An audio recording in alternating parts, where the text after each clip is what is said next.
BJP বেঙ্গলে কেন আসছে না জানো? ভিডিওটা এন্ড পর্যন্ত দেখো, আমি তোমাদের নতুন কিছু বলবো। এটা জানার জন্য যখন আমি রিসার্চ করতে বসলাম তখন জানতে পারলাম যে পলিসিস ইন্ডিয়ার কোনো স্টেটেই নেই, সেই পলিসিস ওয়েস্ট বেঙ্গলে আছে।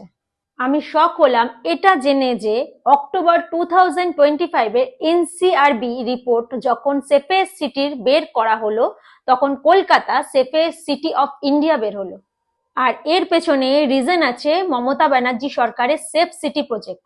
2021-এ বেঙ্গলে একটা নতুন স্কিম স্টার্ট করা হয়েছিল যার নাম লক্ষ্মীর ভান্ডার, যার মাধ্যমে 2.2 কোটি মহিলাদের 1,000 টাকা করে ক্রেডিট হতে আরম্ভ হলো। 74,000 কোটি টাকা খরচ শুধু মহিলাদের জন্য। এটা হলো মমতা ব্যানার্জি সরকারের গ্রেট গেম চেঞ্জার।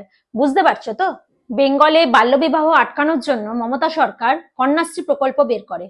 আর বিশ্বাস করবে না, ড্রপ আউট রেট 56% হয়ে গেল। আর 1 কোটিরও বেশি মেয়েদের স্কলারশিপ দেওয়া হয়েছিল। আর এর জন্য মমতা সরকার ইউএন এর কাছ থেকে অ্যাওয়ার্ডও পেয়েছিল। আজ ওয়েস্ট বেঙ্গলে ইন্ডিয়ার সব থেকে বেশি রাইস প্রডিউসার আছে, কেননা বেঙ্গলের কাছে 188% শস্য ইন্ডিয়ান ইন্টেন্সিটি আছে, সঙ্গে 64% এলিগেশন। সেই হিসেবে শুধু ন্যাশনাল এভারেজ 56% আছে।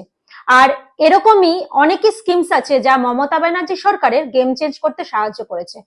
আরো এরকম পজিটিভ ভিডিওর জন্য কমেন্ট করো।